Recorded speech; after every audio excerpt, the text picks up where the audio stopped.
Hello, my dear friends and family, operator Starsky here.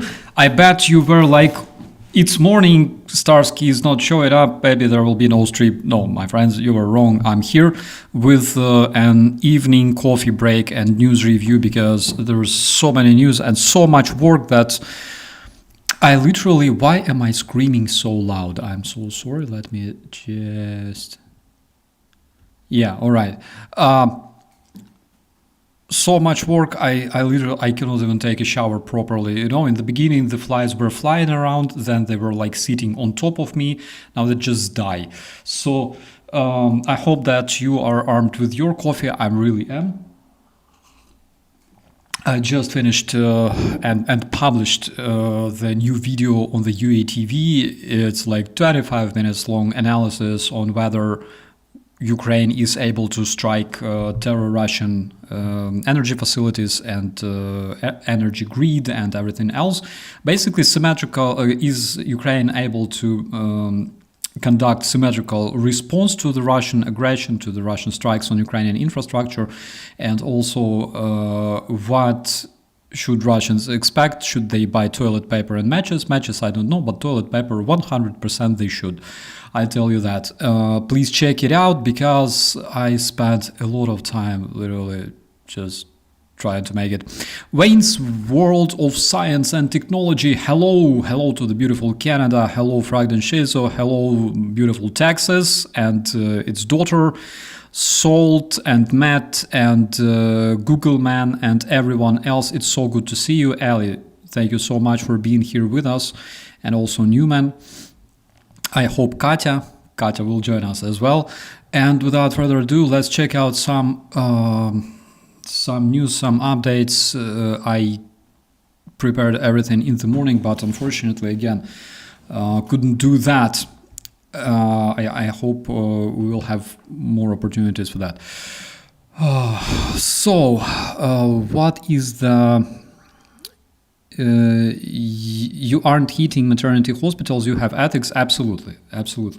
One thing that Russians are doing, why they hit maternity hospitals and kindergartens and everything else, is literally because they want to stretch Ukrainian defenses, as we all know. Ukrainian air defenses. Hello, Peter Collins and Beetle Bailey and Mike and Beatty. Of course, we will not be doing that because we are not motherfuckers, we are not Russians, and this is not our style. But power plants is something that I think it's already time to strike, all right? It's already time. Guys, 4th year of war of Russians striking our power plants, and hope that we will freeze. Won't happen, no matter how much they're trying. Hello, general consensus. No matter how much they're trying, won't happen. I guarantee. But at the same time, I think it's a good opportunity to remind them that the so-called special military operation is now waged on the Russian territory as well, and it will always come back. Hello, Frederick. Hello, Hoobs, and hello, DC and Steven. It's so good to see you, my friends. All right, let's check out what we had today. Guys, as you probably know, tonight actually, was some of the craziest strikes on Ukrainian power grid, and we lost electricity in Kyiv. My friends were texting me today, and Mirko Burtovi was also texting me, and he said that situation was nasty. But again, as expected, all that was restored later during the day. We will talk about this as well. Let's check out what we have at this point. So as of tonight, it was around 2 p.m., 3 a.m. in the morning.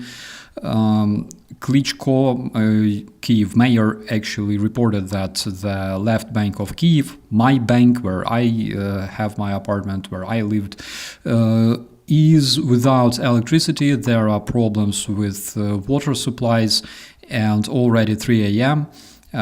He reported that Ukrainian energy engineers were already working on restoring water supply.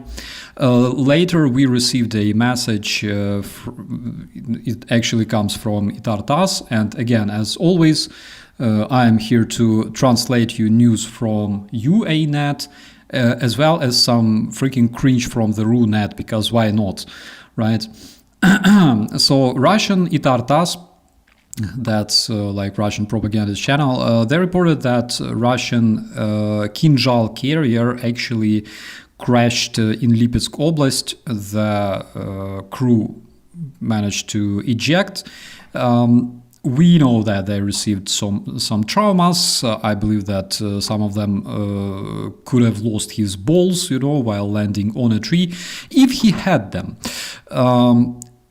Besides that, remember I told you about the strike on the oil refinery, actually at the oil storage facility in the temporary Russian-occupied Crimea in Feodosia. So as of today, it was still burning. It was still on fire. And we can see that on the video, which is amazing. Well, if it burns, it means that they have fuel. They should be happy. In Donetsk, you can see those amazing queues to the gas stations. It's, again, like I have double feelings. First, regarding, the terror Russians that were liberating Donbass from Ukrainians, and basically this is what they have now. And second, about those brainwashed Ukrainians who obviously voted at the referendum, and they dreamt about having like cheap gas and everything else. They wanted to fight against their country, and basically this is what they have now. So the fuel is getting absolutely scarce. The queues are getting longer, as you can see. And also the same picture we can observe at the Terrorist Federation in different regions, primarily far east, south of Terror Russia, and the occupied territories of Ukraine. At the same time, we have another video coming from the Russians. I think it was Tomsk. So it's a beautiful Russian city of Tomsk, where the Russian citizens are actually nagging about their problems without even being bombed. Let's hear them out.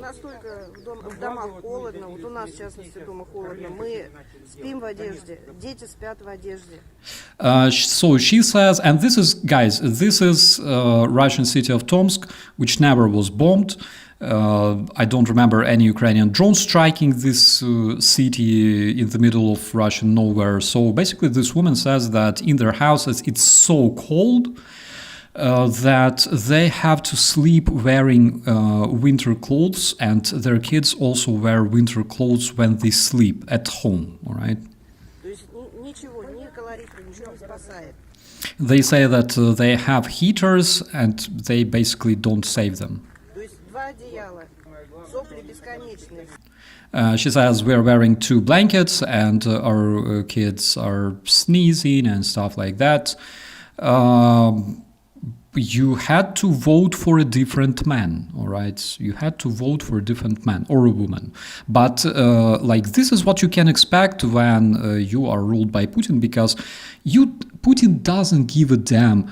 Like your kids are freezing, your kids getting sick, he doesn't give a damn. Your governor doesn't give a damn. What they give them damn about is literally recruiting more men, recruiting your freaking husband to die in Ukraine and not pay you compensation. And also they give a damn about killing more Ukrainians, because there's nothing more important for Putin than killing Ukrainians. You think that you and your freaking son is more important to Putin? There is her freaking son in the corner. You think that this little dude is more important to Putin than killing Ukrainians in Ukraine? No, unfortunately, you are very, very wrong.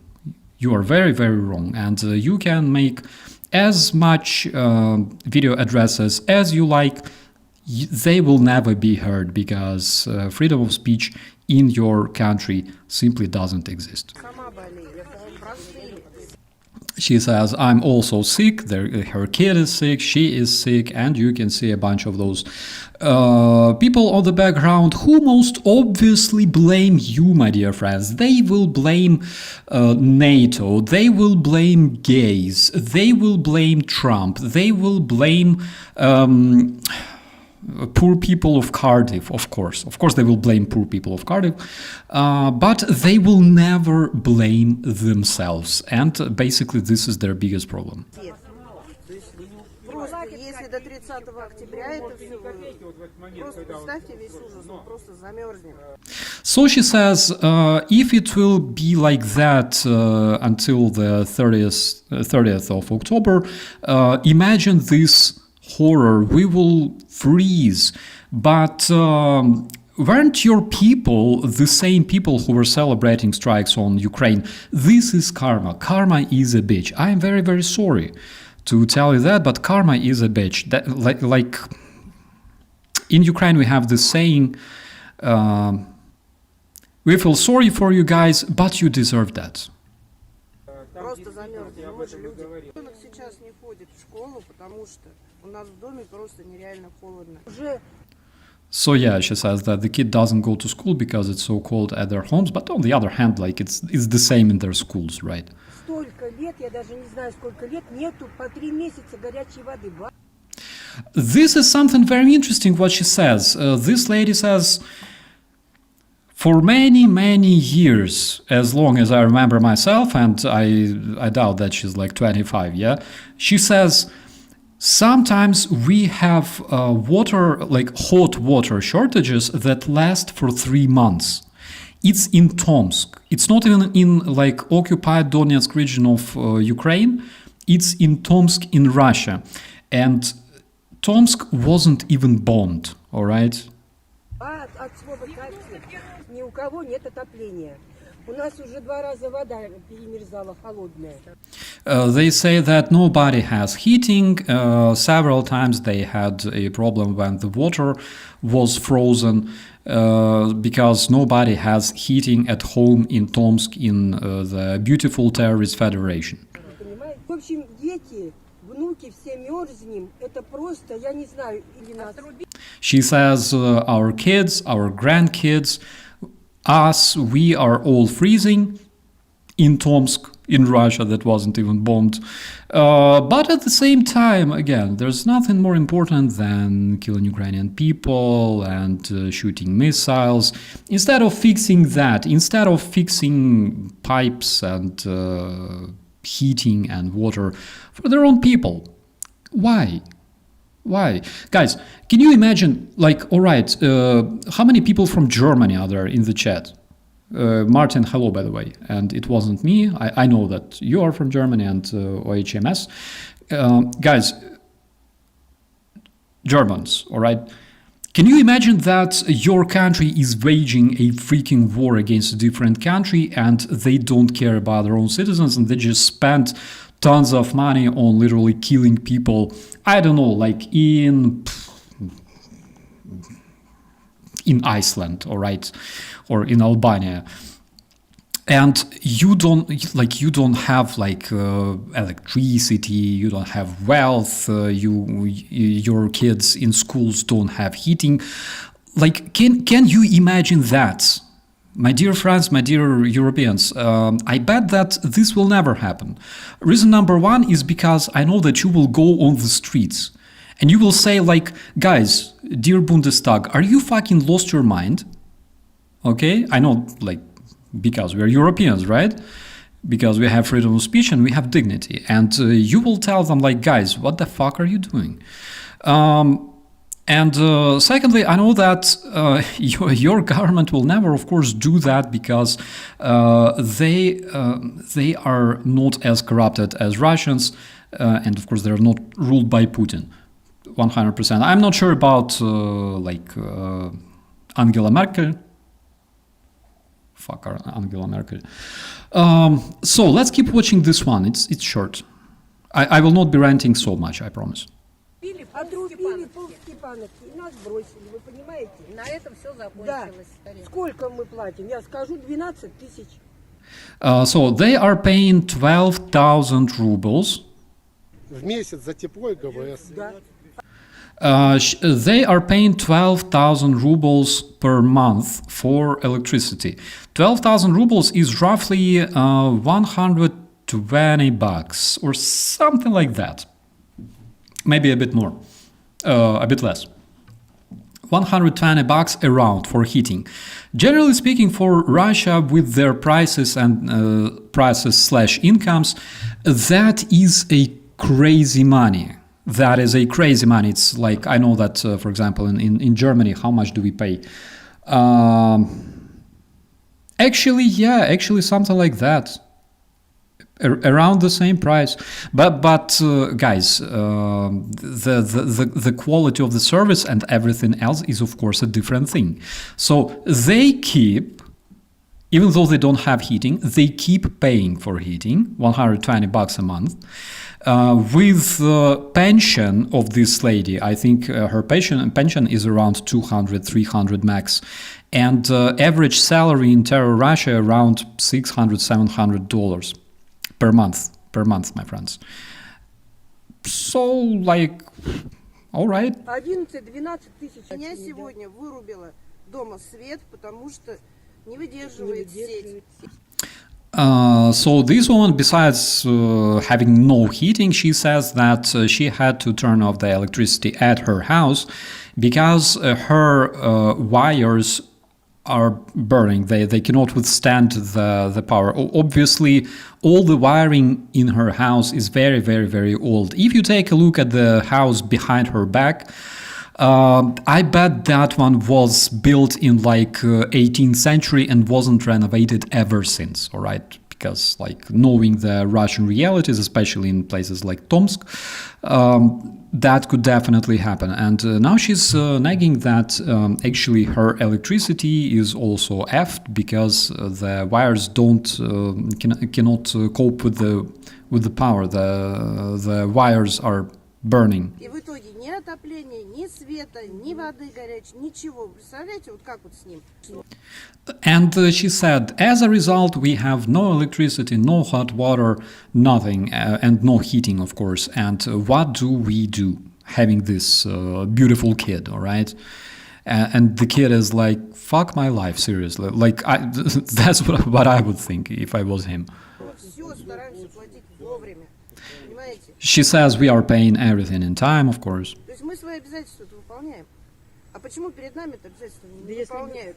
Настолько... Yeah, and she's nagging that they do their duties, all right, they pay their debt, but the terrorist federation doesn't respond, all right, they don't do their duties. And that is just a situation in the Russian Tomsk. Guys, just so you could understand. I am not surprised, but it's so... William says $200 a month in the winter US Idaho. Yeah. But again, guys, us, Subtle Knife, I pay 89 euros for electricity and gas. It's a one-bed apartment. Yeah, of course, it depends on your like area, square meters and stuff. But I would say that the prices are pretty much similar. Like in Russia and, for example, in European countries, the only difference is that you can see like what it looks like in Russia, right? In cities that was never bombed. So let's go further. We have an update coming from President Zelenskyy, who said that if Putin starts committing strikes that result in blackouts, he will have a response because Ukraine can strike Belgorod and Kursk oblasts. So another interesting fact is that Russia's budget was published recently, and the expenditures on Russian federal budget, specifically on war and Russian state security, is estimated as 16.8 trillion rubles, divided by 100, you will understand how much dollars is that. 16.8 trillion rubles. So, at the same time, Russian utilities, all right, which includes things like heating, water, and yada yada, medicine and education combined, my friends. Utilities, utility services, communal services, medicine, medical services, and education for the people combined together is 5.6 trillion rubles, which is basically 3 times less than the Russians are spending on war. All right? And what they spend on war obviously also includes things like hybrid warfare and informational warfare, spreading tons of bullshit, paying to talking heads, sending honorariums to Team Pool and everybody else. War, 16.8 trillion rubles. Communal services, medicine, and education, 5.6. Again, because there is nothing more important than killing Ukrainians.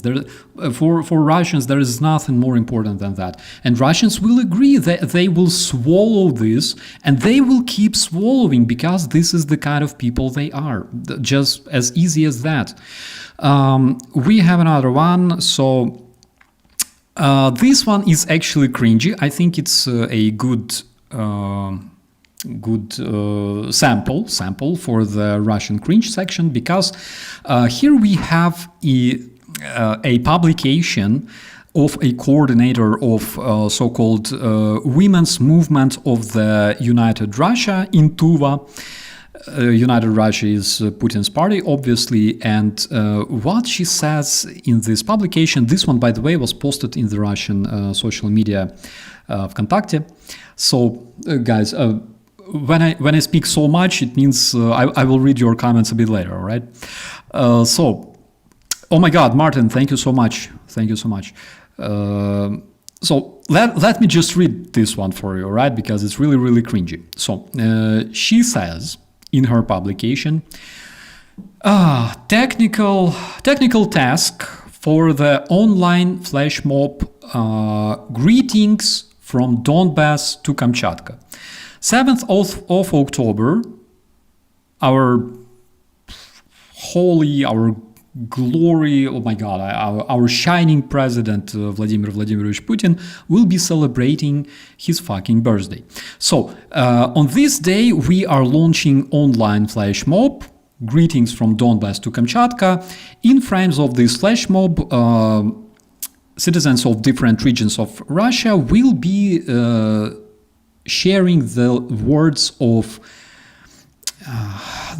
gratitude, and they will congratulate the leader of the country with his birthday, and also they will tell about their modern achievements that are taking place all around the country. The modern achievements, I'm not sure if she... Guys, let me just... wait. Come on, switch.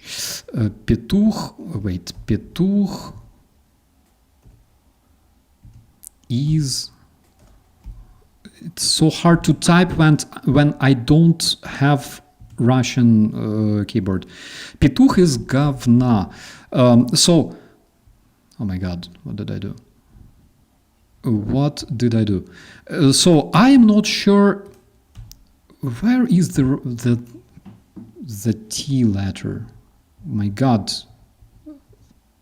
Save me, friends. Where's the T letter? Where did it go?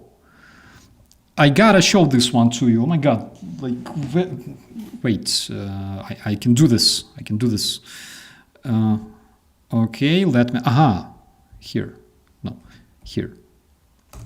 Yeah, so I'm not sure if like the rooster made out of shit, or for example this amazing Russian missile that is also made out of shit that you can see on your screens. Like it's actually made out of shit because this Russian artist, all right, that you can see on your screens, he's making things in Russia out of feces in order to, embed the memory of mighty things that happen in his motherland. So he actually made like this amazing rooster that you can see on your screens. It's made completely out of feces, and he actually became like a local celebrity in the terrorist federation. People love him. Like, look at those beautiful birds. This snake. It's so good. So I'm not really sure if like the achievements of the terrorist federation will include this one, because I would definitely nominate this amazing person as one of the greatest artists and a man who contributed a lot into the Russian art and Russian culture, into popularity of the Russian Federation around the world. That one, like, definitely deserves it. I mean, why not? Yeah. So switching to the one that I was reading for you. So this lady says that in frames of this flash mob in the social media, however, Putin doesn't have internet, he doesn't care, right? Maybe he watches some stuff time to time, but generally no, I bet he doesn't even have a phone. So people, according to this flash mob, they will be sending their greetings to Putin and yada yada, talking about achievements, shit roosters and stuff like that. So then she says, the task number 1, publication of the post on your personal page in Vkontakte. Vkontakte is basically like Russian Facebook, only shittier, and with a lot of pirated music, which will reflect the sense of this action, this flash mob. This should be done at the day of the birthday of the President of the Russian Federation. Secondly, the post itself, the text, should reflect the sense of the action. I have no idea why she repeats that. Maybe she just likes the sentence. You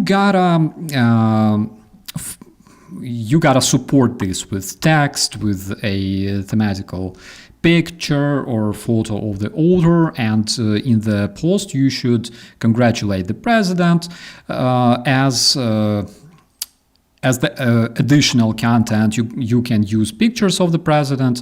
You can talk about the modern achievements that took place in your region, and yada yada. So, and of course, number 3, you should also use the hashtag congratulations from Donbass to Kamchatka. And number 4, publishing the posts on state communities, okay, is not acceptable. So the funniest thing is that, generally speaking, she was not supposed to post this shit, because generally speaking, this was a so-called temnik. Temnik is basically the internal order, all right? And she wasn't supposed to post this shit. She wasn't supposed to post the technical task on her own social media publicly, all right? Because it's not a public thing. It's like what they send each other internally. How beautiful is that? I mean, it's like just so good. We have another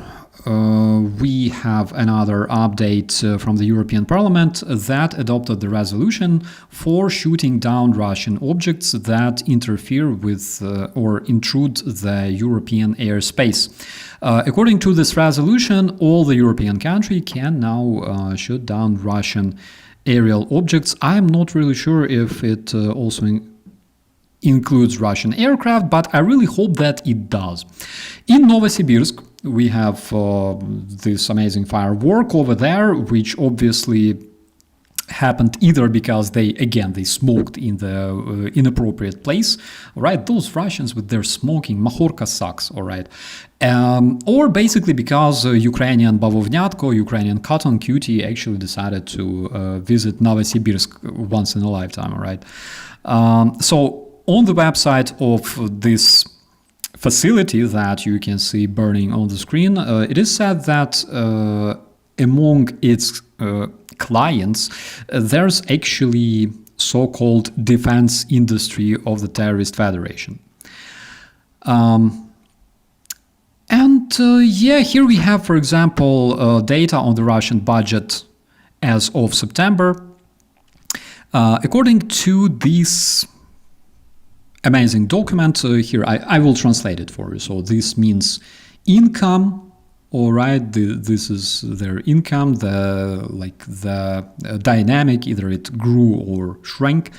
The oil income, including the basic oil and gas income, all right, so it shrank actually by 20%. Not oil or gas income, including the VAT, all right, grew like 13%, but expenses, all right, expenses grew by 19%, including the, oh my god, this stuff is interfering with your screens. The state procurement, all right, the state procurement, of course, increased because, guys, they have to buy golf carts, they have to buy parts for their drones and missiles from China, for example. They have to buy cheap bikes for their invaders because they're all disposable, basically. And the deficit of the GDP of Russia is basically -4 and -4, all right, percent. I don't know why they didn't include percent, and if they mean that it's like a total deficit or it shrank.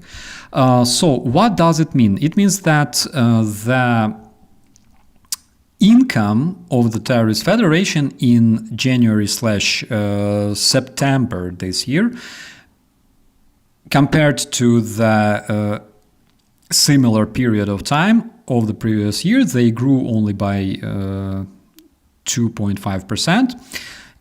So together with that, the income from oil and gas shrank by 20%, and in the third quarter they shrank by 28.7%. Not oil or gas, they grew by 13.2%.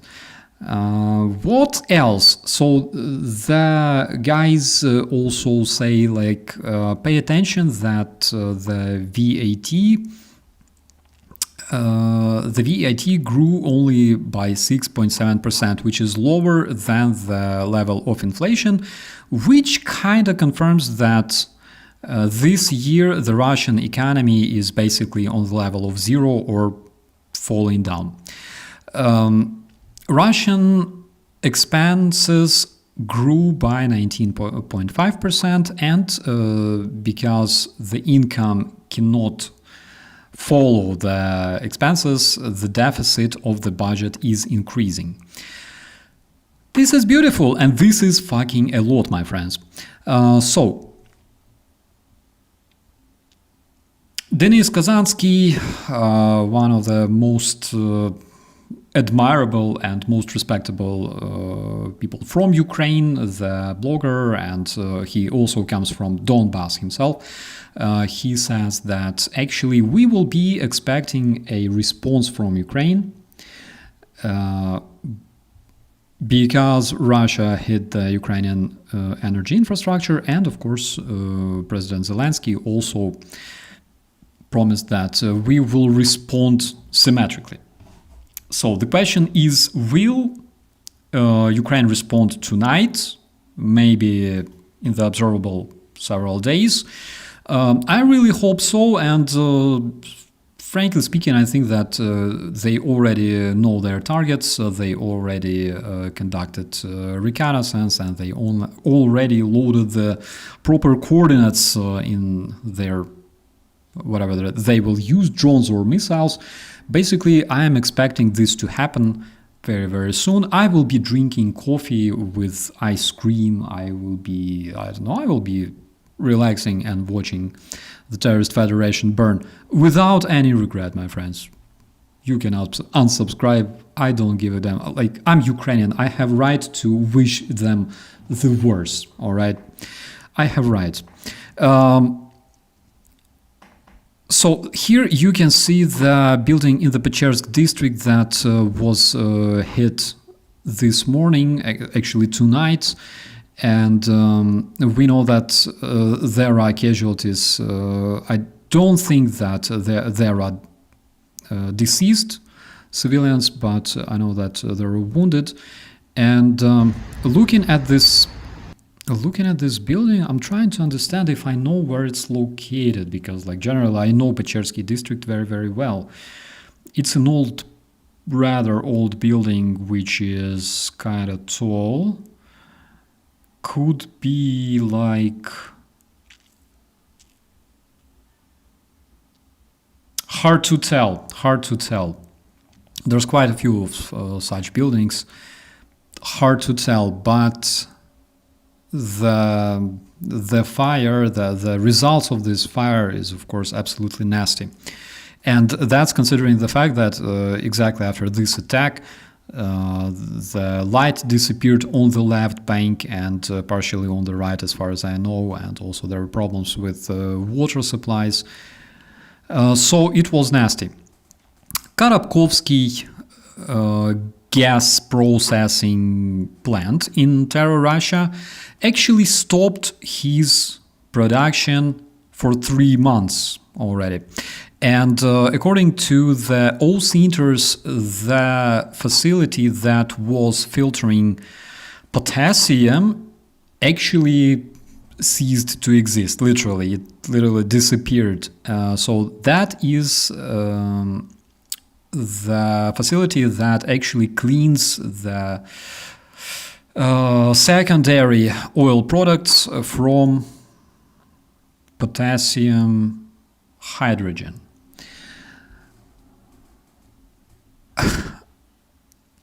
So if you ask yourself, like, what's with the face, all right, that is a message from, again, Russian media that report that, and it was reposted by Ukrainian media, that report that leaders of the Arabic countries actually ignored the summit in Moscow. So first of all, the first Russian/Arabic summit that had to take place in Moscow on 15th of October will not take place in Moscow, and apparently will be cancelled because leaders of the Arabic countries, according to Bloomberg, decided not to show up. So the Kremlin considered this meeting as some of the greatest external initiatives of the year that was supposed to demonstrate the Western leaders, especially to the US President Donald Trump, that Russia has enormous support and influence across the whole Arabic world. But the fact is the summit was officially cancelled yesterday. It was cancelled yesterday because leaders of the Arabic countries cannot come to Moscow until as long as the Trump's plan of solving the crisis and war basically between Israel and Hamas is continuing. That is kind of interesting. And also yesterday, only several leaders, including the president of Syria and leader of the League of Arabic Countries, actually confirmed their participation. And this is an interesting thing, my friends. It's like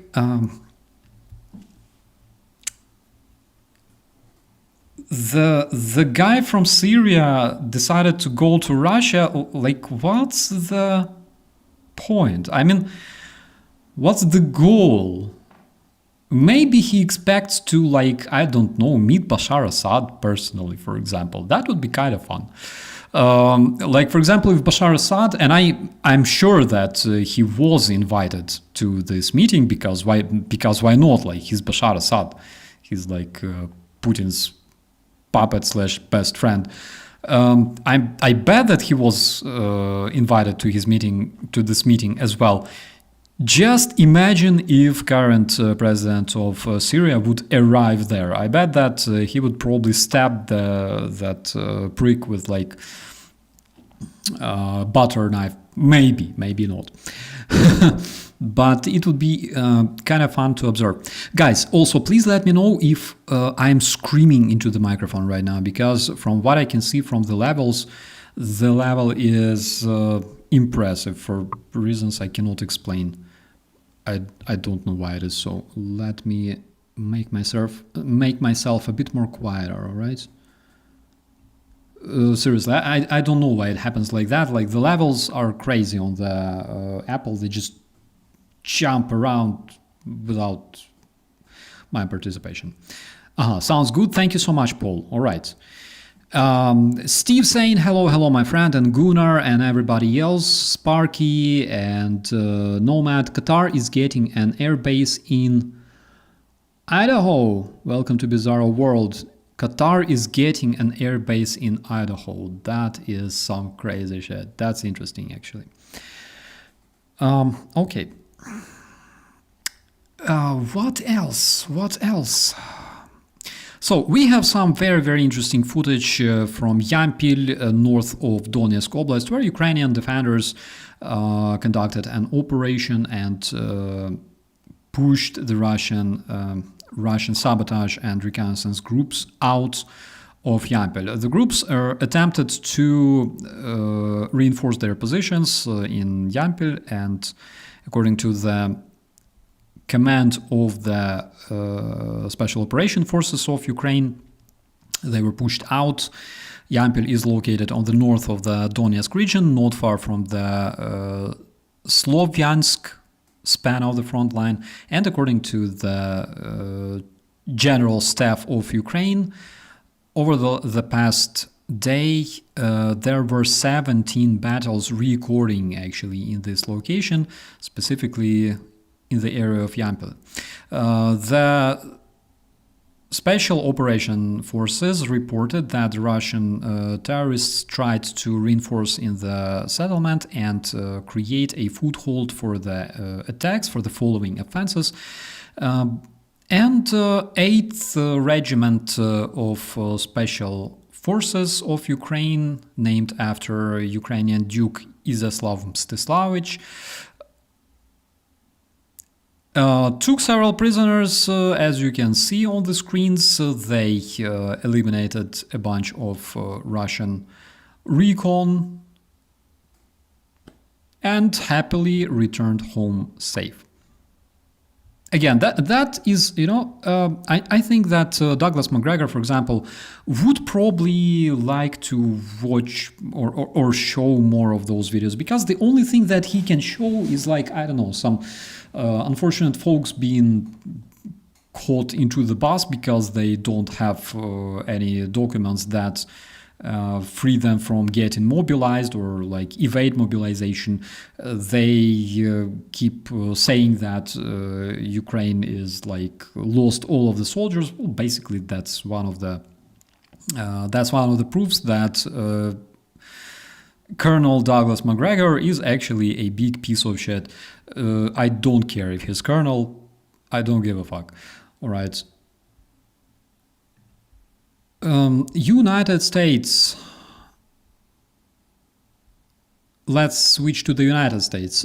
So it was actually discovered, it was revealed that in the United States, Russia has activized its agents, its spies, to discredit Ukrainian refugees.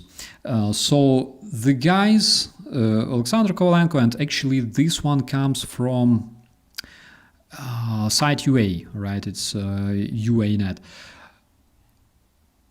They say it's not a secret that during its whole decades of existence, the Russian Federation, following the paths of KGB USSR, tried to expand its spy networks around the world and tried to bring its soldiers to other countries. Like, everybody knows that, all right? I know that I'm Captain Obvious. I admit this fact. So they say that currently what we can observe in the countries of Europe, European Union, and specifically in the United States, the Russian spies actually activized in order to discredit Ukraine and, of course, Ukrainian refugees. One of the examples of such informational warfare waged by the Russian terrorists is one of the accounts actually existing in the social network Twitter, also renamed by Elon Musk as X.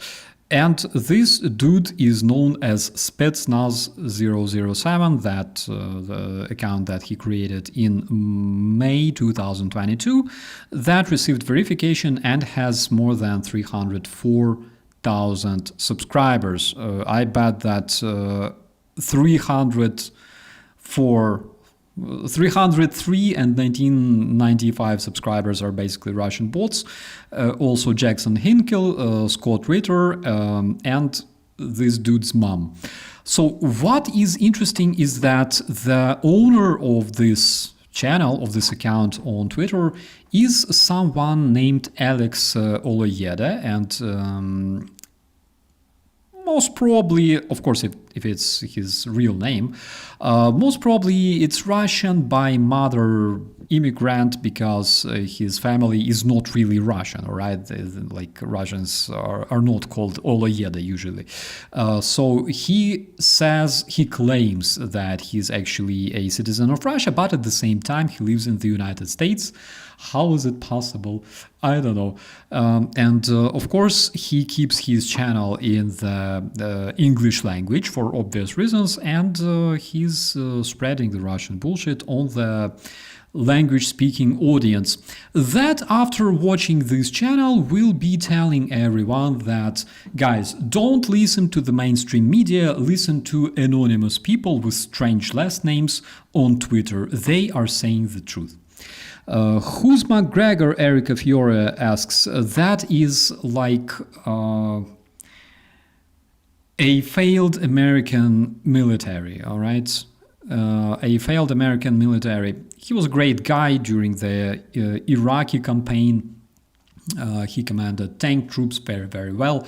And eventually he became some of the most quoted American militaries in Russian media, Russia Today, Tartas, and all that landfill of Russian propaganda that unfortunately exists today in the informational space. Also, that is the very same person who actually said that Ukrainians living in Ukraine but speaking Russian language are actually Russians, which automatically makes Colonel McGregor a British citizen. Dear citizens of Cardiff, if you ever see Colonel McGregor on the streets, you know what to do. So that is a very interesting. Actually, guys, let's check this one out. If they have this website in English language, because one of the biggest problems, all right, for Ukrainian websites is that generally they don't often have English translation, and that is why I am here, my friends. That is why I will be translated this for you. You have automatic translation, all right, that you can use with your browser, whatever you're using, but it won't be the same, unfortunately. The countries of Baltics are preparing actually the plan of evacuation of their population because of the threat of war.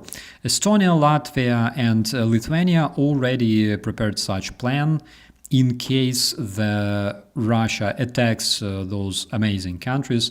According to Reuters, Again, I'm literally like sitting in Germany translating German Reuters that obviously posted that in English. But anyways, we're having some really, really good time. And here is something extremely cringy, guys. I'm going to select this one. So Putin announced that soon they will showcase their new weapon. All right. Dear chat, let's fantasize a bit. All right. Let's fantasize.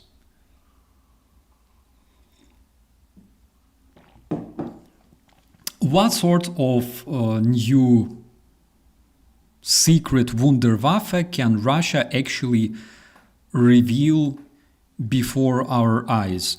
Let's start with donkeys. Or like, all right, they already have donkeys. I'm not sure. Maybe they will just like equip donkeys with Kalashnikovs or like Mosin rifles that they still have plenty and they still use them. I don't know. Maybe they will introduce like cybernetic donkeys built with like latest technologies. I don't think so because they lack necessary electronics and parts. Potato drinks sounds good. Yucky but good. Greg, hello, my friend. What can it be? Potato drones.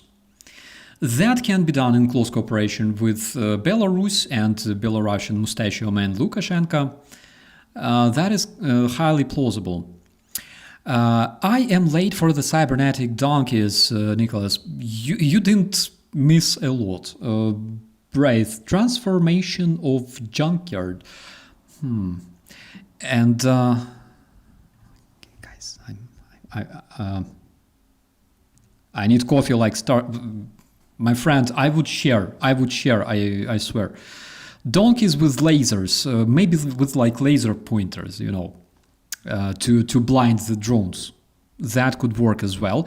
I think that could be like a donkey with an electronic warfare station, like jammer, anti-drone jammer with like an antenna sticking, out of its jackass, right?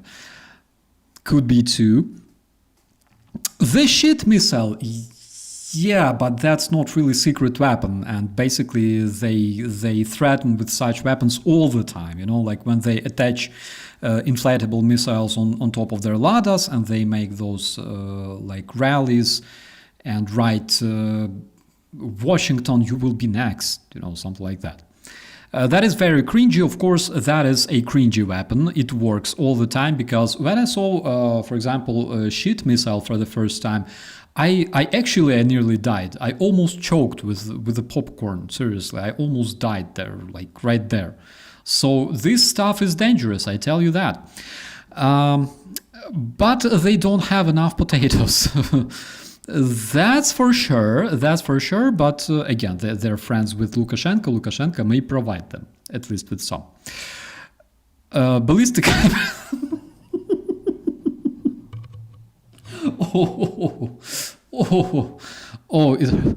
It hurt me.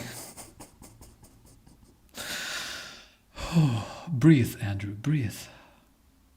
It hurt me bad. Oh my God, don't do this, please. Ballistic hypersonic donkeys.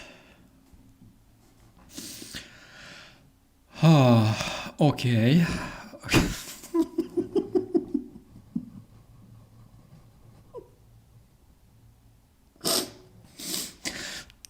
Top comment, okay. As of now, this one is top. Don't cry, BMN. Okay, a DLRS donkey launched rockets.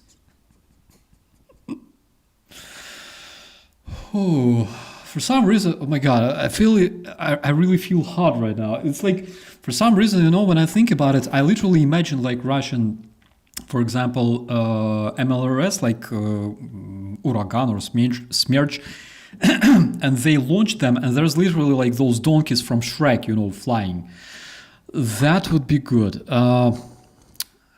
Weaponized potatoes. Yeah, well, in the end, you know, I think maybe closer to the 2026, when they run out of absolutely everything they have, most probably they will have to use potato as well as like projectile weapons. Oh my god. Oh, that was painful. Like, I have never laughed like that before, actually. Umbrella lenses for donkeys. Oh, donkeys on segways. Oh my god. Tunnel pigs. Whew, what are you doing to me, my dear friends? Hypersonic shed bombs. Eventually they will run out of their chemical weapons and they will have to use at least something. So I can tell you that those will be loaded by, you know, like real Russians who can consume a lot of Russian shit. All right, because Russian shit is eventually something that they can load those bombs with. Whew, oh, okay. Donkeys with aluminum hats and metal hanger antennas. I immediately remember, you know, those Russian teachers that we were looking at the other day with like tinfoil hats. That'd be great. Reminds me of Birch Punk videos. I gotta check it out. Oh my god. Screaming Russian grandmas, they have a lot of them. For example, in Tomsk, absolutely, they can just parachute those grandmas over Ukraine, or even throw them without parachutes, like they don't care, generally speaking. More fertilizer here. Steven thought that was horrible, but I guess in a war, yeah, absolutely. Everything in Russia is shit except for the piss. Simon, that is like the truth itself. I could not say better. Oh my god. Hypersonic ballistic donkeys, guys. That could kill me, seriously. So what I think, I will share my idea, all right? What I think they can actually use. I'm sure that you have already seen that, all right? But I will just show it one more time. I think that they will introduce something like fighting with Orthodox Russian cross, the contactless combat with an Orthodox Russian cross. That can be like some of the most sophisticated Russian weaponry that they can use. Here, for example, they show how to properly use the Orthodox Russian cross, all right? The dude explains the principles, all right, how it works. Let me just scroll a bit. Like, look, the young blokes are attacking, and he literally slams them with his undefeatable aura of an Orthodox Russian person, and then they start attacking him one by one, and he literally stops them with the Russian Orthodox cross and just tells them that, no, they suck. Russian Orthodox cross. That is literally how their grandpas fought the Nazi Germans in the World War II. And this will happen to everyone, he basically says. So that's just my idea of what they could use, right? As what they could showcase, all right, as their secret weaponry, probably. I don't know. DC, that is like, don't laugh, please, because that is Russian traditional contactless combat with an Orthodox cross. It's like the Russian Spetsnaz is trained in this art. You probably didn't know, me neither, but that is Kaimo. This is not a joke. I'm surprised that you didn't see that, because I showed that on my channel several times already, and it tears me apart every single time. So basically, what you don't know, my dear friends, is that Russians have like this spetsnaz, all right, and they're not only good at building like human pyramids, all right. They also do those tricks as well. So they have like contactless combat, the secret weaponry developed by geniuses of Russian martial arts and later secretly used by Russian NKVD, KGB, reptilians, and also warriors of like ancient Atlantis. And they can literally shoot mind bullets. You're laughing, guys. I will just show you this one. And this one is actually... where is... Kadochnikov. Kadochnikov. So Kadochnikov is literally Russian genius of... Wait, бесконтактный бой. Kadochnikov is literally Russian genius of contactless combat, my dear friends. Again, you didn't know that, but you can see like this like elderly man and a lot of guys wearing military uniforms for some reason, and he literally throws them on the ground, sending those rays of power, and they just sleep and poop and pee themselves like they're like toddlers. And now you can see them like dancing like Ukrainian hapak, by the way, that was snatched by Russians from Ukrainian culture, and everybody just falls down on the ground. And in fact, Russians are very, very fond of such things. They are very much fanatic about the contactless combat. You didn't know that, my dear friends? Like, you learned something new about Russians today, all right? You gotta love it. So, does the contactless combat exist? So, no, it doesn't, all right? It just doesn't. People who believe in this shit, the only reason they do that is because they want a magical pill, because they don't want to train hard, but they want to be like, have superpowers, and they believe in this shit. There's also like Sistema is, by the way, they have several offices, several like dojo. For example, in the United States, you will be impressed actually. Like they have that influence all around the world, and they train how to fight knives with your bellies. That is so sad.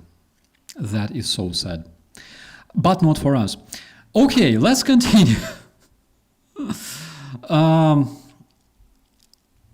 The project of common production of interceptor drones between Ukraine and United Kingdom is being discussed. It is at the stage of discussion right now, and it can be implemented in the upcoming months. Very, very fast, very, very soon, we will be we'll be producing more than 2,000 drones, interceptor drones per month, and we will be specifically sending them to Ukraine so they could be used to intercept Russian drones. According to Bloomberg, I am not a big fan of quoting Bloomberg, of course, because it's cringy. All right, but why not? We're reviewing the news anyways. According to Ukrainian Pravda, but where does this one come from?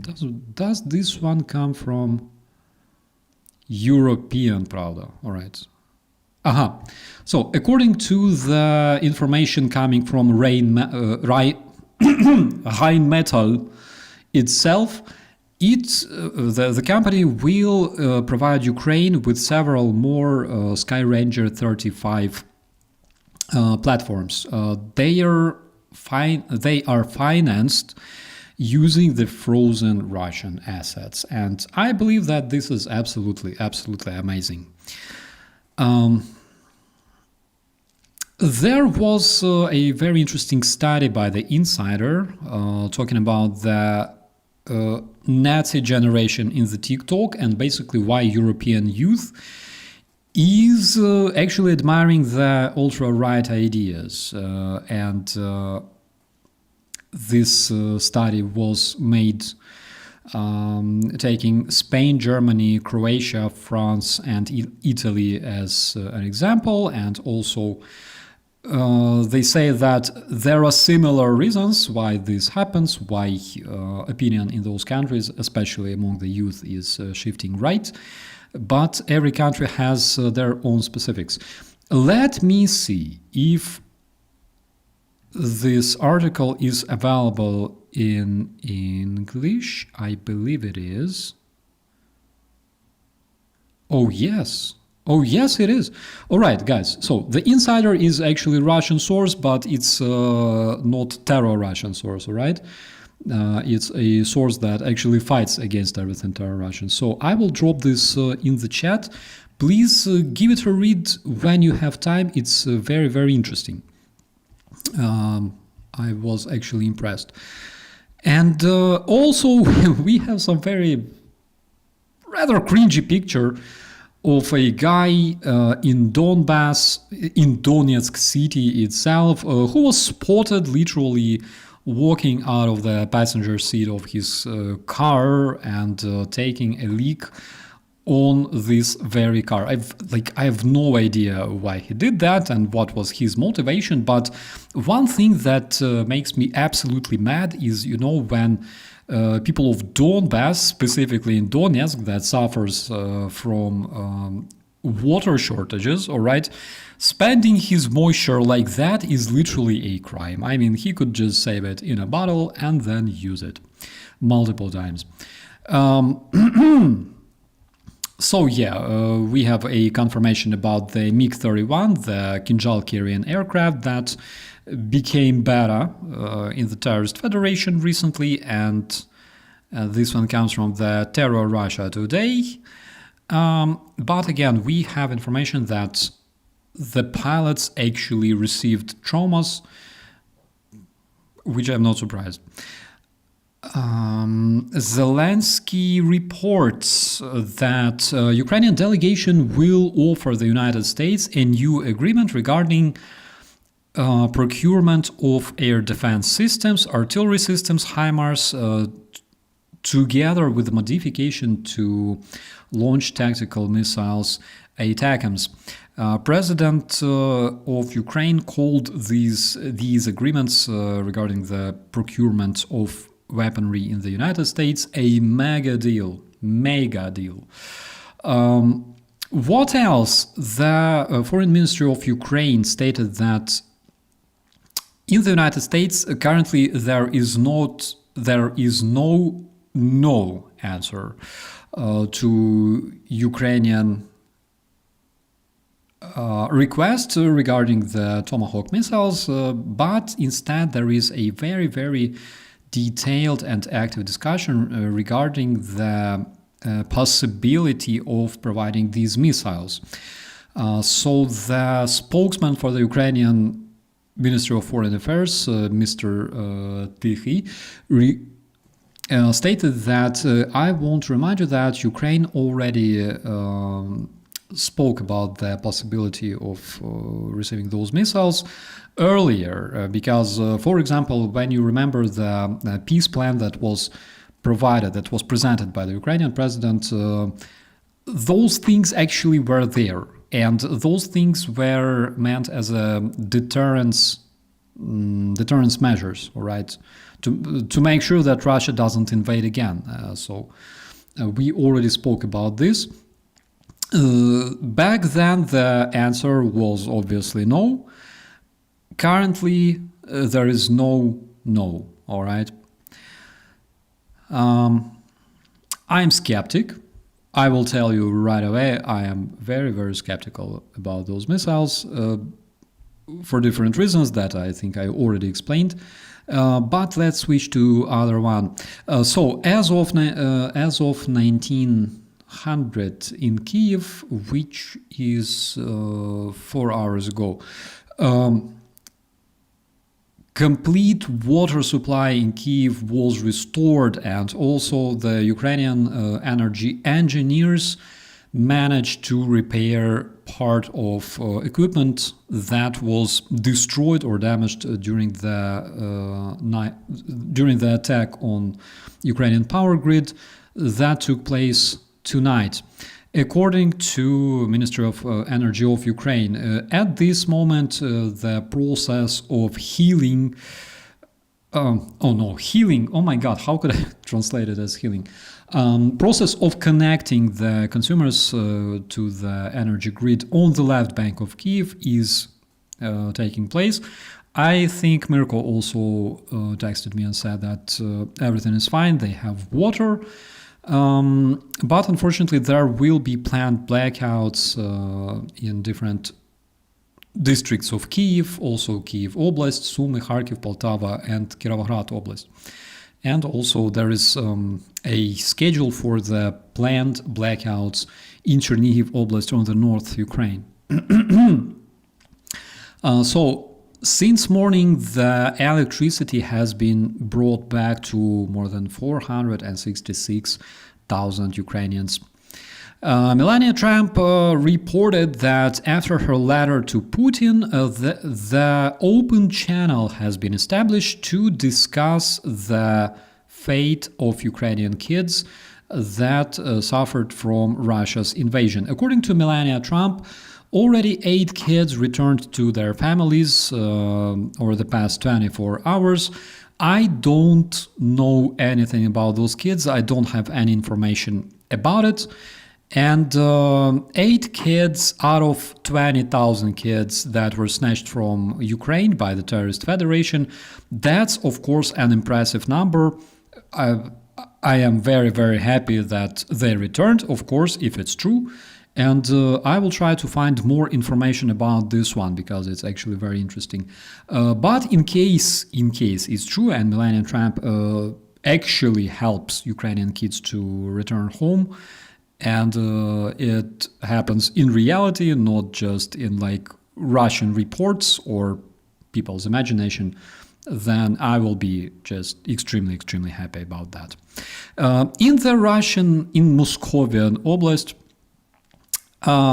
something happened at научно-исследовательский центр ракетно-космической промышленности.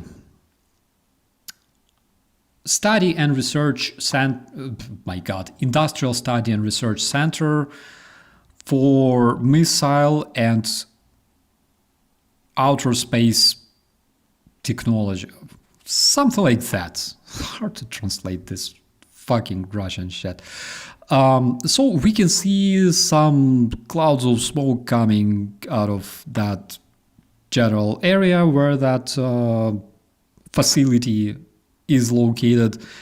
Again, I believe that could be a result of either reckless smoking or bavovnyatko, the Ukrainian cotton cutie, could happen as well. Or maybe, I don't know, maybe some of the Russian hypersonic ballistic donkeys actually was dropped accidentally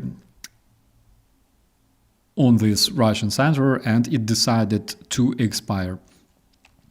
Russian Shahed with a message to Ukrainian people that says, Ukrainians, hang yourself, which Ukrainian response to that will be literally, fuck you Russians. Like, why? You know, Russians are so naive, they cannot do anything, and that is why they literally project their dreams, their illusions, their hopes, and they concentrate them in such amazing messages to Ukrainian people that are sent on board of their Shahed drones. But no, we are not gonna do that. Like, why should we do that? You live in Russia. I mean, it's your trend. So we have also some information from the Ukraine Air Force. And yes, later that is a slur for Ukrainians, as if it's something like so horrible, like, oh my God, I don't know. You know, in Russian jokes about Ukrainians are usually like greedy and stupid, all right? Ukrainians are like mentally impaired in Russian jokes, in Russian anecdotes, in their jokes. In Ukrainian jokes, Russians are usually dead, and that is like a tiny difference, but a huge gap between our cultures that just literally explains everything. So we have information from the Air Force of Ukraine. It was published this morning, actually, but I missed it somehow. So tonight, almost 500 Russian targets, including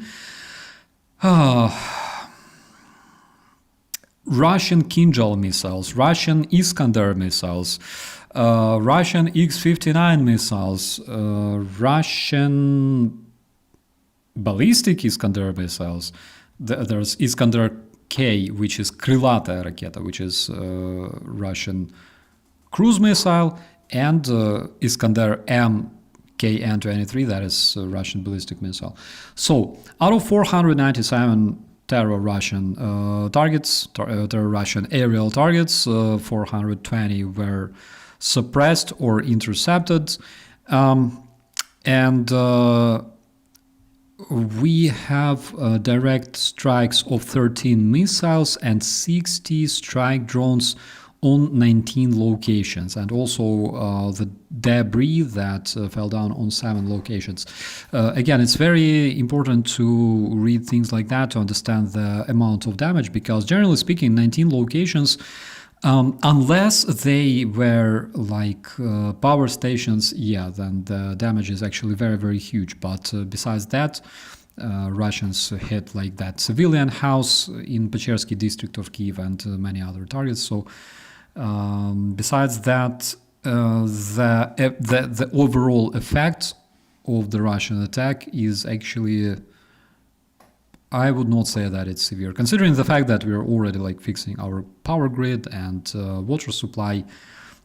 Basically, like remember when President Zelenskyy was filmed, playing piano with his little Putin, maybe big, I don't know. So Zelenskyy was playing piano with his Putin, all right?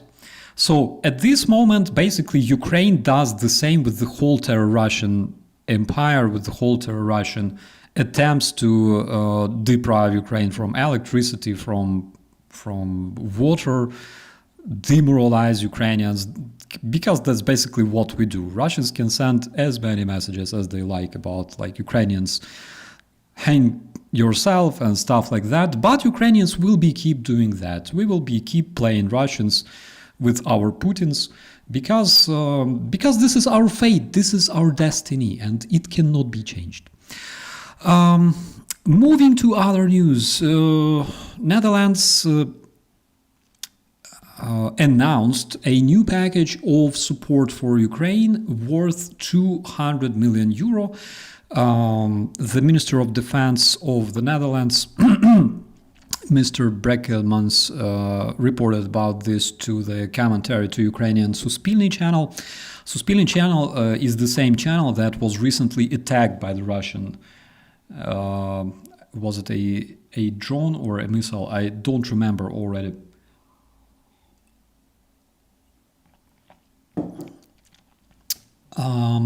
So the money that they include in this package will be spent on systems for countering terror Russian drones. Also, the Netherlands, oh my god, I'm losing my voice, my friends. I was talking the whole day today. The Netherlands will also open a coordination cluster for their technological companies in Kyiv, specifically for those companies that want to enter Ukrainian market. Ukraine and Netherlands will establish their own companies for producing weaponry, which is absolutely amazing. I will tell you a small secret. Yesterday I had a tiny lecture for Dutch military, all right, and I'm so amazed. Those guys are very interested in what is going on in Ukraine. They asked a lot of questions, and I'm so much proud that we have such friends as Netherlands. Okay, so here Ukrainians are actually saying that the biggest... before that. We have a commentary coming from President Zelenskyy, who says that our task after those strikes is to respond to the enemy. Our task, first of all, is to protect ourselves. What we have seen today, what the Russians did, they stockpiled their weaponry. They knew what they were doing. They expected rain and fog. Having a clear understanding that the rain is interfering and doesn't help the defenders to intercept those drones for obvious reasons, and also use the aviation. That is, by the way, that was very cunning, actually, because aviation obviously has problems flying in the rain. Besides IFR and IMC compatible aircraft, for example, things like those AeroShark aircraft. Remember, in some of my previous episodes, we talked about this one. It was like Czech and Slovak made aircraft that is equipped with jamming equipment, electronic warfare, and the problem with them is that technically, according to their specification, they cannot fly in IMC, in the instrumental meteorological conditions. So that was actually cunning, and I see now why this strike was actually that nasty, because, for example, those aircraft, I don't think that they could be, that they even were used during this attack to intercept Russian drones.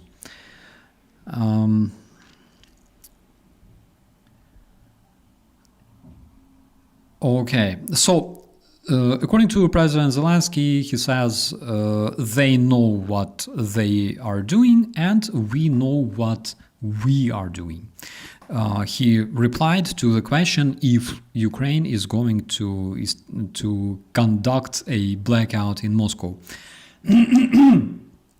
I'm looking forward to that, and if we are given signals that it's actually possible, or that Ukrainian defenders or Ukrainian special forces are even considering this, then we will most probably see that happening, all right? Like it was with the Kerch Bridge, because the attack on Kerch Bridge happened 3 times.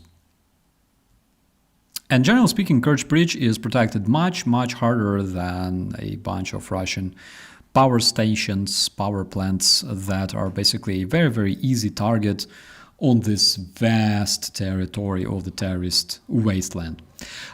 Ukrainians are joking. They say that at least one of the good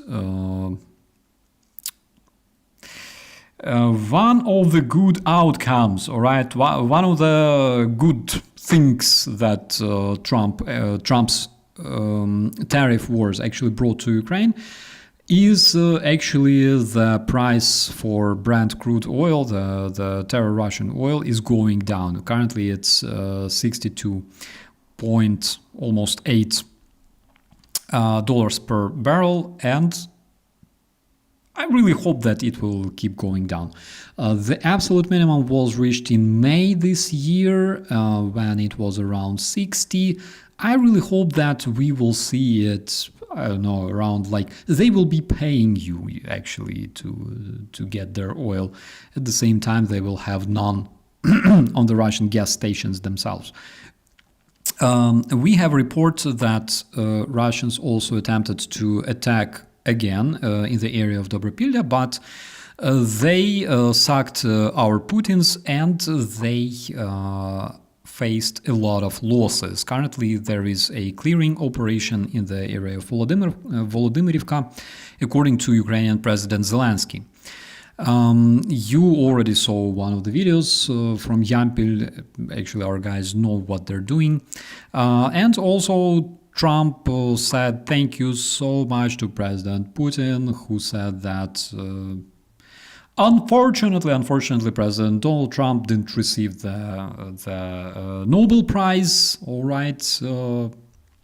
And I know why Putin is doing that, because Putin doesn't want to see tomahawks in Ukraine. That is why it's now Putin's turn to actually lick his bottom. And that is a clear KGB's tactic, my dear friends. Putin is saying that Trump does a lot to solve the wars, to settle the wars, and the Nobel Prize is given to those who doesn't deserve it, like, for example, that lady from Venezuela who actually thanked Donald Trump as well, the leader of their opposition, the dissident, and person who was repressed in her own country many times.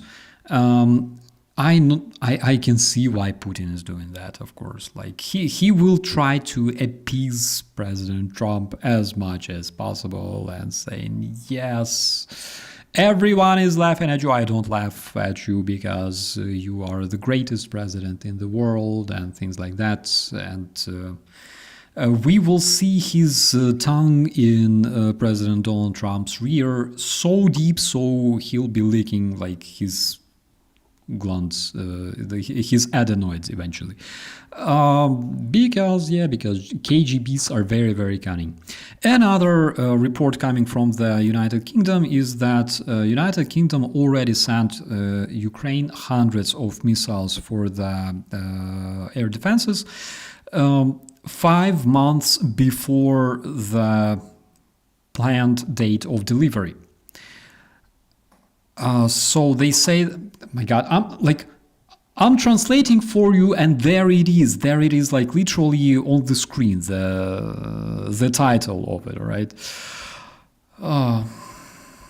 Sorry, I'm just lost a bit. Hundreds of missiles delivered to Ukraine months ahead of schedule as UK leads Kyiv trade delegation. But at least you know that I'm not lying. I'm like translating close to the sense, all right, of the text. Crucial missiles for Ukraine are months ahead of their delivery schedule as the Minister for Defense Readiness and Industry, Luke Pollard, led a UK trade delegation visit to Kyiv. So they also reported that some of the biggest drone manufacturer in Ukraine invested £200 million in producing drones in the UK, where 500 workplaces, employment opportunities will be created. Basically, these are all the news for now that I have prepared for you. It was quite a report, I tell you that. Oh my God. So, we have a lot of positive news.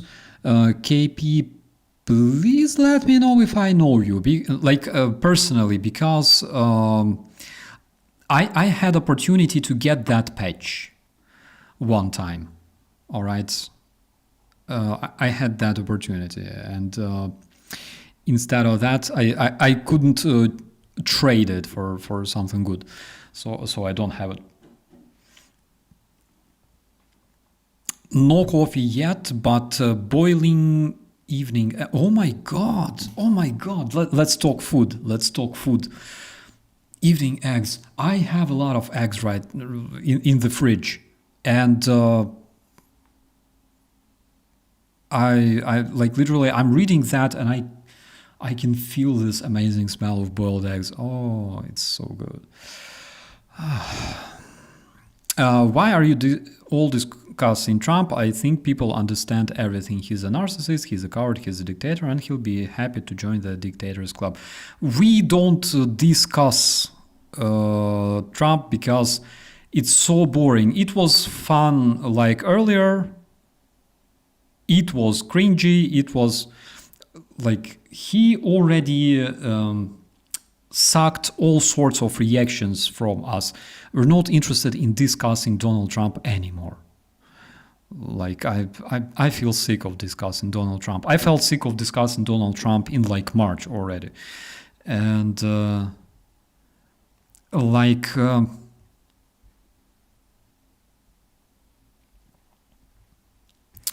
let's talk about food, friends. All right. I had ribs. We canned most of our eggs. I will show you something, all right? Because yesterday we have love boiled eggs. Absolutely, absolutely. It's amazing, especially if you have like mayonnaise and you can just slice it in half and just add mayonnaise. So. I will show you something. I made this photo specifically for you because you know how much I love torturing you, my dear friends, with such photos. So yesterday we had like this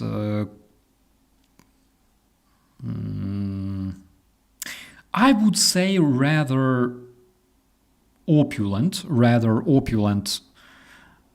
dinner, and we watched like this old movie, Ace Ventura Part 2, which I think Part 1 is of course much better. And we had this, actually. I thought about like French fries and stuff, but my lady asked me about rice. Of course, how can I not fulfill her requests, all right? So we had this. We had like a full plate of rice, and that is literally just rice, nothing else, just like rice that smells like rice, all right?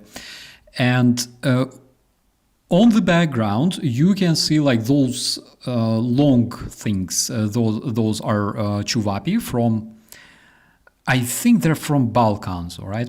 Chuvapi. Then we have a bunch of falafel, those tiny round things. Actually, it's not meat. Actually, it's veggie. I bought it for my lady. She ate a couple of them and she said they suck. So now I have to eat them myself. And I am not a vegetarian at all. And they're like those two huge cutlets. They are actually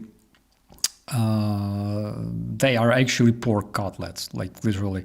And one interesting thing is that in Germany, those pork cutlets actually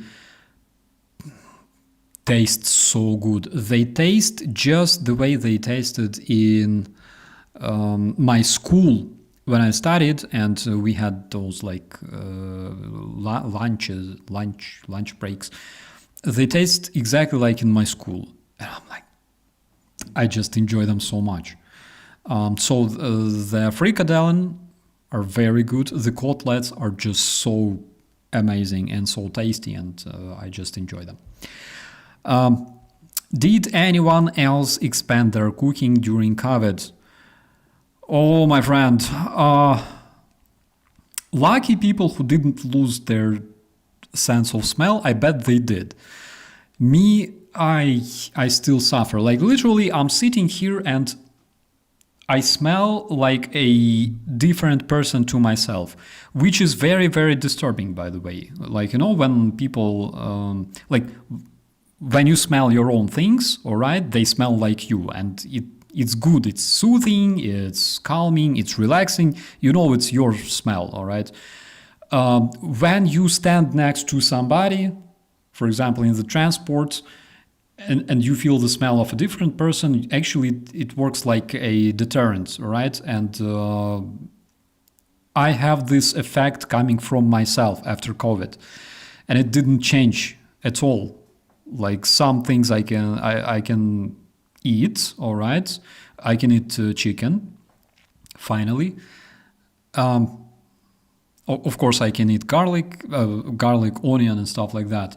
But my own smell changed to me, and I always smell like a different person. It's like I'm sitting next to a stranger all the time, and it's like it makes me feel anxious. Actually, it sucks, friends. It sucks so much. It's like when I'm wearing my stuff, it smells as if I'm wearing stuff from a different person, from a stranger. Like I don't know what to do with this. I love garlic. Oliver, all Ukrainians love garlic. Basically, it's our like traditional feature. I don't know. We eat plenty of garlic, and it's beautiful. We make pickles with garlic. Proper pickles are usually made with garlic, so I get olfactory hallucinations, but that started long before COVID. Sometimes I smell petrol for days. Listen, I had that. I had that after COVID. I was like literally smelling something like chemical, something like kerosene or something like that, all of a sudden. Actually, those hallucinations are absolutely crazy. One time I was sitting there like on the balcony working on the computer. All of a sudden I can smell like sewers, like open sewers, that rotting smell coming from the sewers. And I'm in my room, nothing smells like that, all right? It wasn't me, I swear. And then it just goes away. Then eventually I smell, how to describe it? It's like when you drink plenty of vodka and then you vomit with it. So that smell that you feel in this moment, I'm like sitting in HOSTOMEL working on something, and all of a sudden I can smell this in the air. And I'm like in my office alone. And I'm like, dear COVID, thank you so fucking much for that. That's the only thing I lacked tonight, to smell this shit, okay? And then this hallucination disappears. And then all of a sudden I can smell some like female perfumes, and I'm like, oh, thanks for that. It was good. So yeah, but generally some of, for example, my sense of smell like restored just a bit regarding different products, because I couldn't eat meat. I suffered so bad. The milk chocolate, my favorite milk chocolate, would smell like sperm, actually, And I would open chocolate, I would go like, shit. Max is like, you won't eat that? I'm like, enjoy. Made homemade ramen noodles and broth. Oh, nice. Ramen. Listen, I gotta try this one sometime, because I only tasted it a couple of times in like restaurants, but I gotta prepare it myself. Yeah, but speaking of other smells, like one of the most typical thing is, first, you cannot smell boiled eggs, by the way, and I couldn't eat boiled eggs for years after COVID, because that would literally kill me. And one of the most typical hallucinations is like this strange chemical smell of something like gasoline, kerosene, spirit, something like that. A lot of people actually talk about it. Then also people talk about a smell of something burned. All right.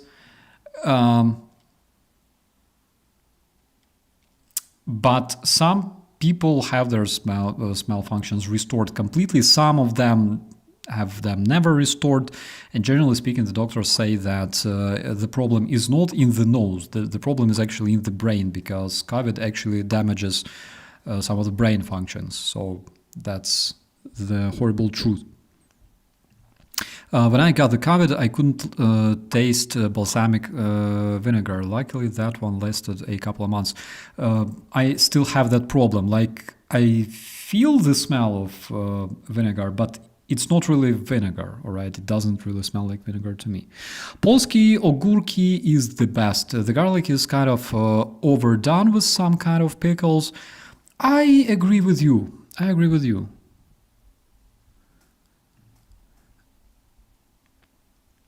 Dark chocolate is best, and Belgium chocolate, there I said it.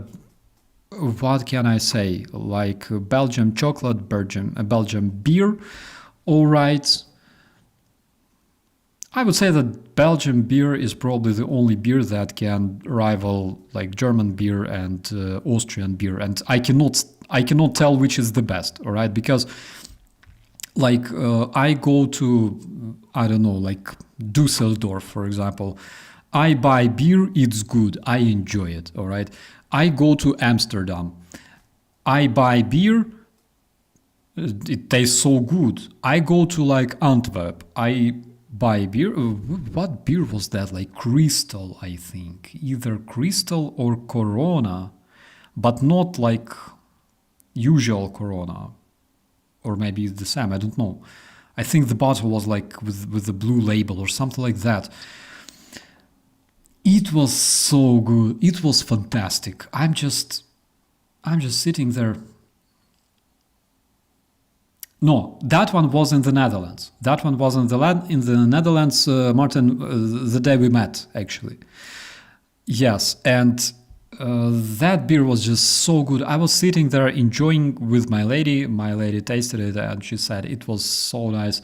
And then I went out of the restaurant and she also went out to do different things. And then when she returned, the waitress actually removed everything from our table all of a sudden, unexpectedly, thinking that probably we already left. And half of beer she literally removed from the table. I was, like, we both sat down there on the porch and we cried. Like little children because of that. That beer was so good. I think it was probably the best I have ever tried. But the one in the Antwerp was also. I went to this place. So I think you probably know this place. It's in the very, very downtown, next to the like that building, that square-ish building, the museum building on the pier, actually. Almost, I think. There's restaurant on the first floor, and then there's like museum, and you like climb all the way, and there's like this observation point on top.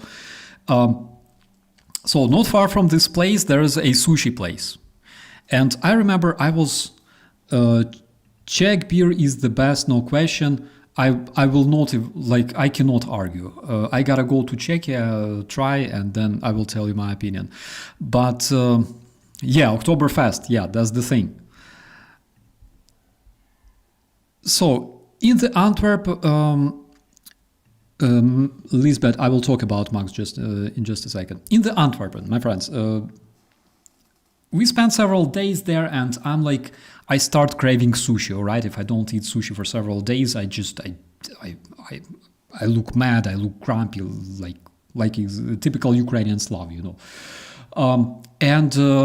it's, I think it was like Sunday, and I'm searching what is opened around us, all right? And there are several like sushi places, but they're far away. And then I find a sushi place like literally next to us. And I'm like, okay, we gotta go. So I'm reading like reviews of this sushi place. And people say like, this is a very modern place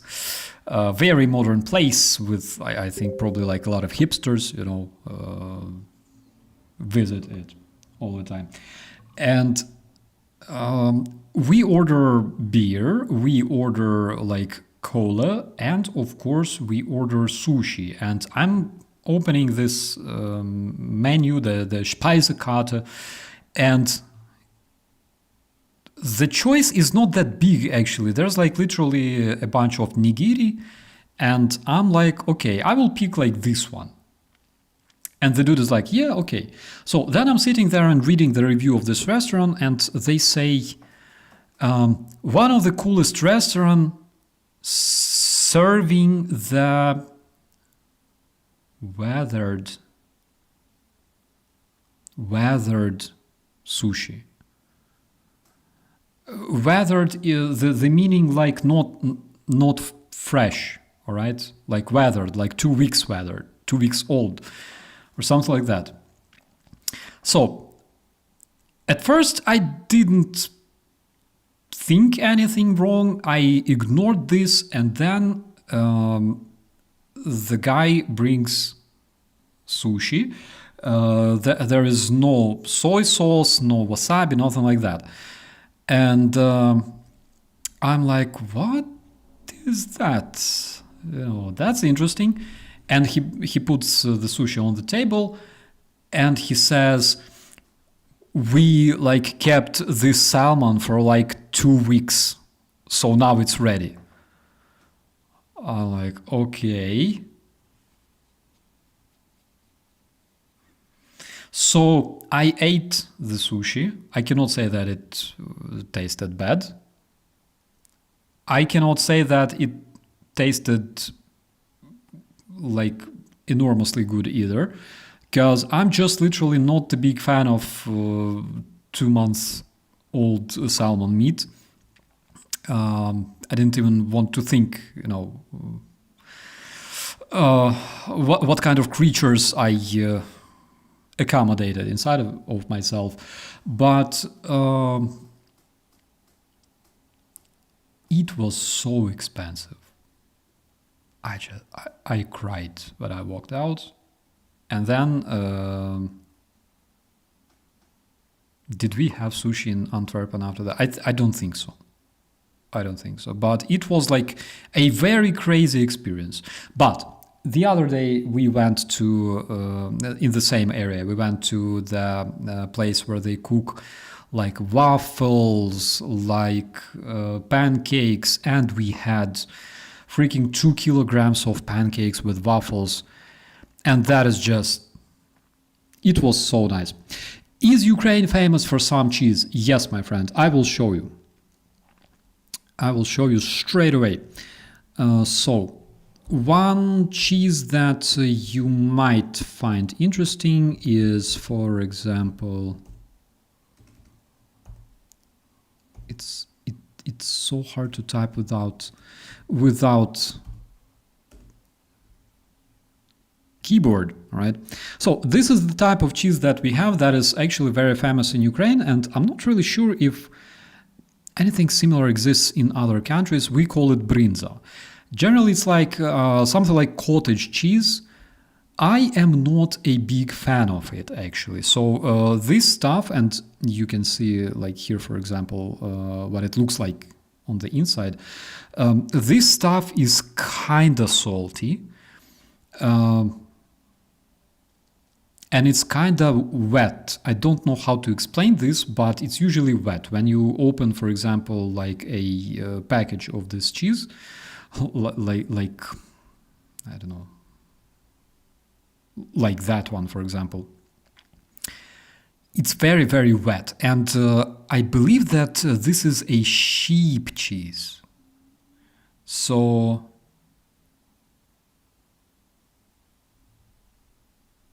is it all sheep cheese? Yeah. Sheep or goat? Yeah, so it comes either from sheep or from goat.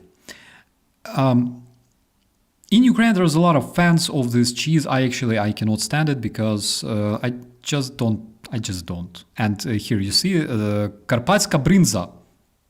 All right.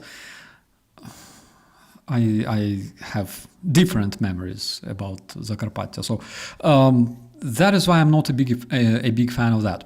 What else do we have? We have, for example, syrok z rodzinkami. One thing that we have is this. The only place where you can find something similar is, of course, Poland or Polish stores. Basically, this is a tender sweet cheese. All right. Sometimes it comes with raisins. I love it with raisins. We cook a lot of stuff with this one. We call it tворог or сирок з родзинками. Tворог usually is like a cottage cheese without anything. It's kind of sour-ish, not really salty, okay? And this one is specifically soft and tender and very, very like gentle and sweet. And I love this one because it tastes like vanilla something. So we cook sirniki using this one. We put them inside of crepes, right? The crepes. When we cook them, pancakes as well. We put them inside of different pastry, and we can literally eat it just like that. So when I did bodybuilding and generally trained, this stuff contains so much protein, you will be amazed. And also there's fast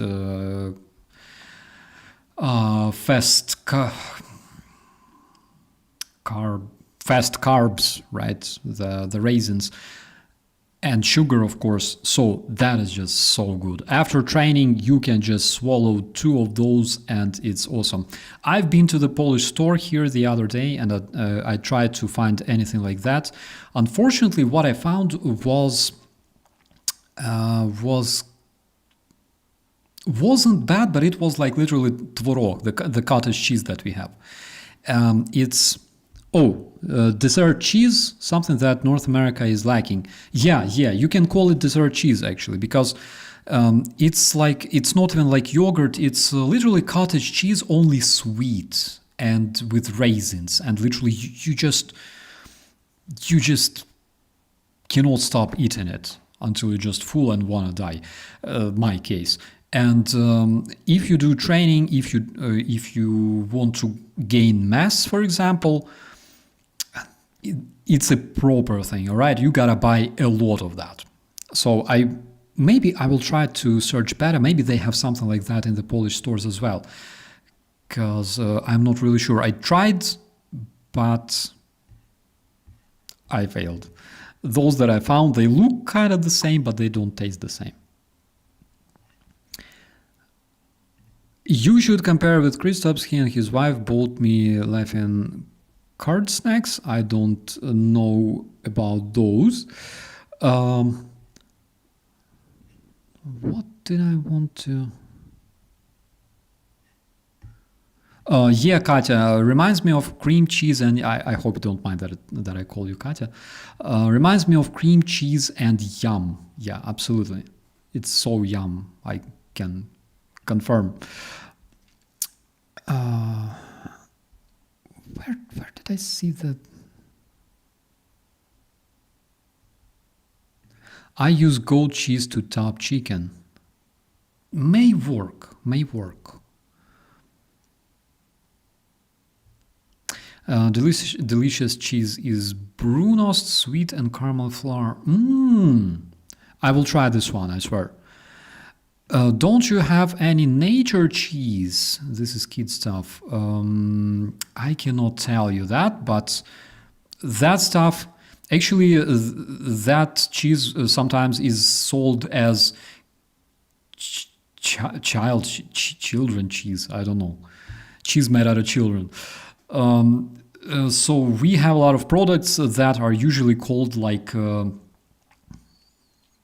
дитячі сосиски, дитячий сир, which is children's hot dogs, children's cheese, you know, and generally when you look at that, it's actually very good marketing because you think like, all right, it's called children's, so basically kids can eat it without risking, I don't know, growing fat asses and shit like that. And you buy them. And in Ukraine, we also have like such kind of cheese with raisins and stuff called the children's cheese. I loved that one. I was munching, like after the gym, I just go home straight to the shower. I go out, I drink huge shaker of like protein shake, and I just munch on those cheeses, on that cheese. Oh my God, it was so good.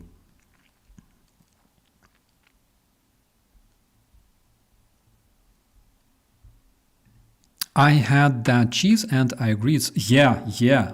Oh my god, it's so nice. Do you know Olomoutskie Syretsky? Whoa. No. Olmutsa Kwakel. No, I cannot tell you that. I've never heard about that one.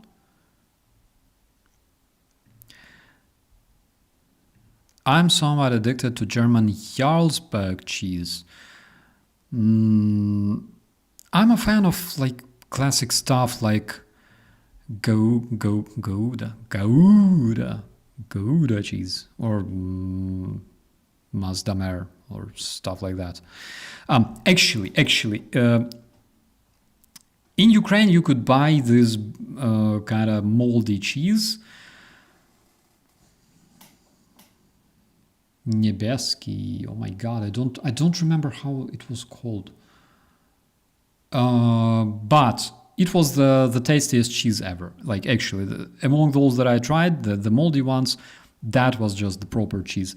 The other day I decided to buy Gorgonzola in like Netto or Kaufland, I don't remember. I bought it, it looked good, but again, when you buy it from a supermarket, you cannot taste or smell it. And I bought that one. I ate one piece. I almost vomited, and I swear, I threw all the piece of cheese into the garbage because it was just so bad. No taste at all. Like it tasted like probably like Russian in HOSTOMEL after like 3 days under sunshine, something like that. It was bad, and I had to literally drop it in the trash can. In Ukraine, it's different. You go to bazaar, for example, to Rynok, all right, and you can try stuff. I remember there was this lady. I went there all the time to buy proper pickles. I also went there all the time to buy stuff like pickled mushrooms. And pickled mushrooms meaning without vinegar at all.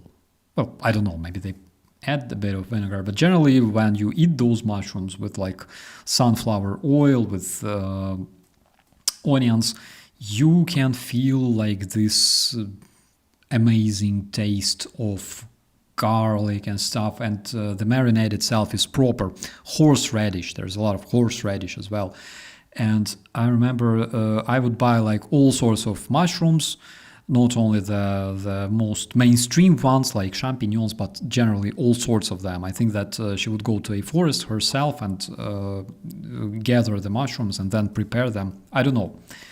Yeah, there were some. They were so good, but eventually she disappeared. And the beauty of going to bazaar is that you can actually, like, you can try. Oh my God, so many commentaries, guys. I'm like scrolling like crazy. You go to bazaar. There's so much meat, for example, or like lard, all right, or pickles. And you look at that and you start drooling, and there's this babusia. She's like, you wanna try? Yeah, sure. And she cuts you like big pieces of pickles, for example, and you're like munching them. And you eat a bit of lard here, a bit of lard there. I'm talking about salo, of course. And even if you don't buy anything, generally you're already full, all right? You don't want to eat anymore. But you can try, you can smell, it's appropriate, and this is how you pick what fits you, all right?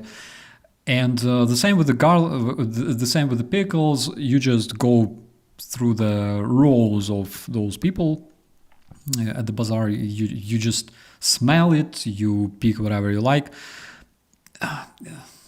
In the supermarket, of course, it's not like that.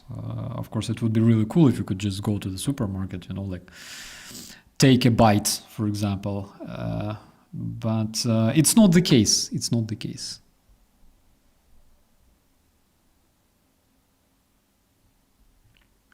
It's a farmer's market. Yeah, we have them.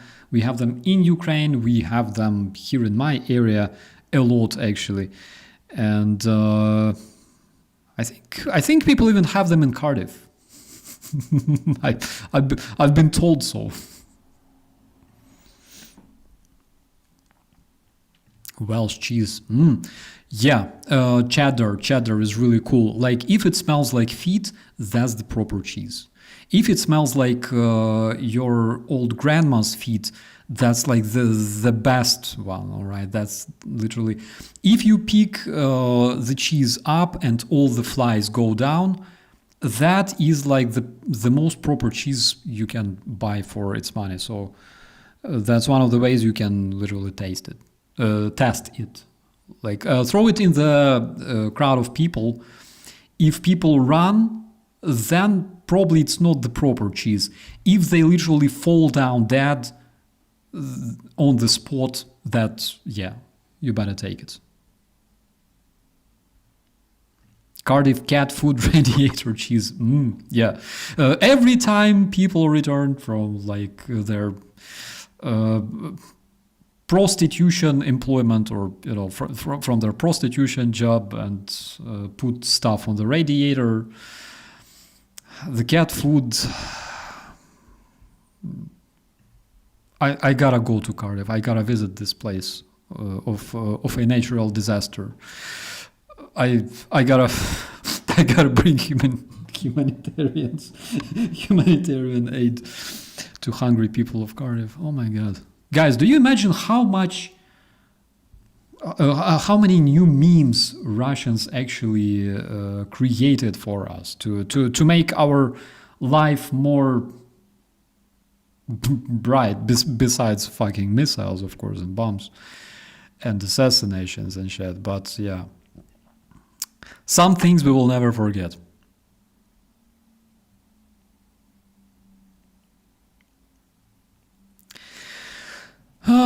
Okay. What do we eat tonight, my dear friends? I had chuvapi just a bit earlier, and I think it wasn't enough. I have actually a lot of very, very nice Bavarian sausage, still very good. I enjoy it so well, and most probably I'll just go and grab some, all right?